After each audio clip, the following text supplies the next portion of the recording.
I am canceling my subscription to the mammalian school of thought and taking my business to the reptilian school of thought. Mammals are good for some things. They teach us how to form bonds, how to be warm and cozy and furry. And they're cute and they're fun. And tigers are beautiful. But you know what I revere about the crocodile? Is that it thrives in cold, murky, uh, unfavorable, not optimal conditions. And yet it eats. Yet it eats and survives. And it doesn't require the perfect conditions to attack. The perfect condition is the endless pursuit of knowing that it needs to eat something, otherwise it will die. Whether that is another crocodile, another snake, whether it's a gazelle, whatever it might be, it doesn't stop and say, oh gosh, this water is just not warm enough and my scales are not moisturized. I need to get my teeth fixed and I don't like the way that I look right now and everything sucks and I'm just, everything hurts and I'm cold. Those dudes can lower their heart rate to 2 beats per minute. 2 beats per minute. Could you imagine being able to regulate yourself like a crocodile? Don't get me wrong. Tigers are so cool. And you know, there's levels to mammals, okay? But you know, they have this thing in common where we're like, wow, it's so cute and furry. Oh, wow. And the reason we revere and fear the crocodile, the snake, the Komodo dragon is because it is ruthless in its pursuit to eat. And it does not discern. It's a croc versus croc world, and may the fittest be the victorious. I'm a very all or nothing person, and I find that it is important to kind of like know when to move the needle between like channeling your inner tiger versus channeling your inner crocodile versus channeling your inner doe, your inner rabbit, your inner inland taipan. Speaking of inland taipans, if you were to take a fully grown adult male tiger and put it up against an inland taipan, which is one of the deadliest, I think, like if not the deadliest snake on this planet, Kill Bill 2 reference. If you were to stack them against each other, do you understand that the inland taipan does not have thumbs or hands or legs? And a tiger weighs hundreds of pounds of just muscle. And have you seen the teeth on a tiger? Have you seen them? Have you seen the size of their paws? The paw of the tiger, in one swipe, taipan's gone. But do you know what the inland taipan has that the tiger doesn't? Leverage. The inland taipan can strike the tiger and take it down in one bite. One deadly bite, done.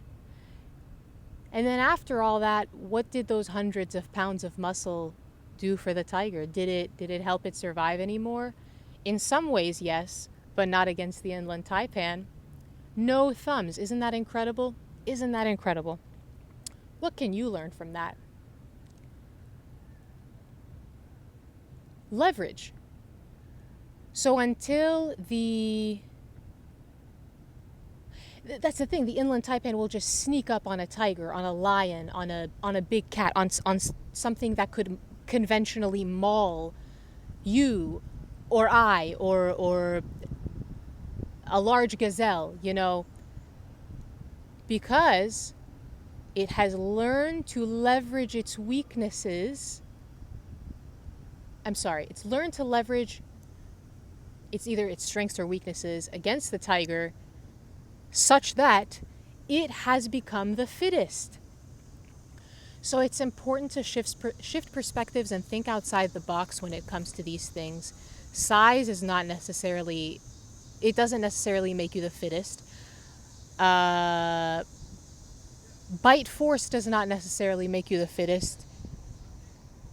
It's that, again, the snake has learned how to sneak up on the tiger, and that sneakiness is what makes it the fittest. So if that's what you need to do, be it. It's a croc eat croc world. Do you want to keep? No, it's okay. I kind of feel bad for this croc. Maybe he's trying his best. I don't. Fuck you. Respectfully.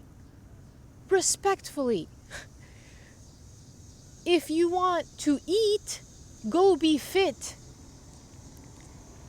You want that job, you want that degree, you want to stop being a sulking, mulling, whining little bitch.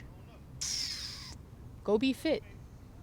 I'm not talking about the gym. I'm not talking about your biceps. I'm talking about the mental reps that you need to do to stop being sorry and stop feeling bad and stop. Go be a reptile. Go be a croc. Go be an inland taipan. And you want to know something? Stop conflating.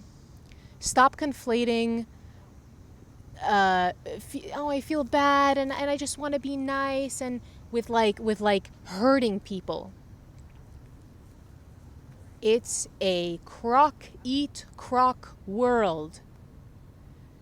And you need to stop caring and conflating hurting people with getting ahead. You don't necessarily need to step on necks or break people down.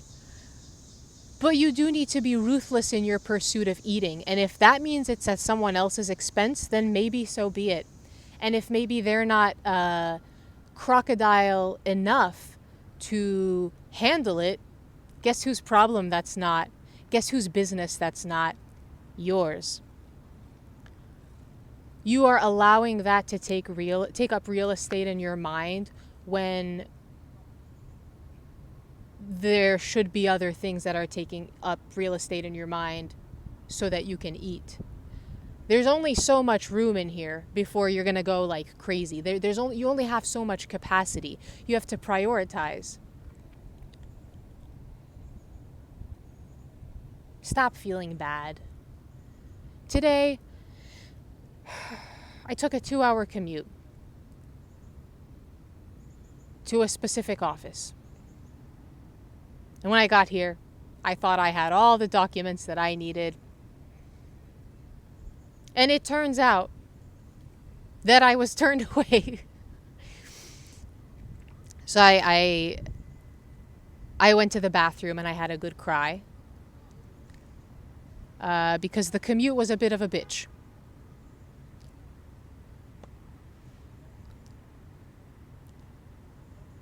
And then after I let it out, I smiled and I picked myself up and I told myself that if I continue to rehash this, I am not being a crocodile.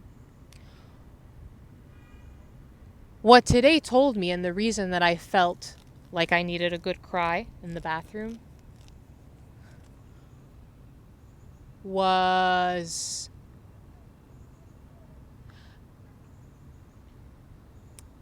they told me logistically what I needed to do next and where to go next. They set me up for success. They told me, hey, you're at the wrong place right now. I said, oh, okay, but I have document A. And they're like, you're at the wrong place right now. Okay, but I have document B as well and document C. Are you sure? Ma'am, you're at the wrong place and you're holding up the line. Here is the address you need to get to. It is an hour and a half away. Is there anything else we can do for you? I'm not going to lie, I got a little teary-eyed. And then they felt pretty bad. They wrote down the address for me. And the woman behind the counter said, and I quote, "Listen, it's things you can do and it's things you can't do. They are open Monday to Friday. Have a wonderful day." Now me, maybe, I was going to say 3 years ago, maybe even a year ago. Oh my God, boo-hoo. Oh, I'm so sad that I went to the wrong place. Let me go have a drink about it. Oh, woe is me. What am I going to do? I'm just going to give up and quit, and I'm not sure what to do next. I'm such a failure.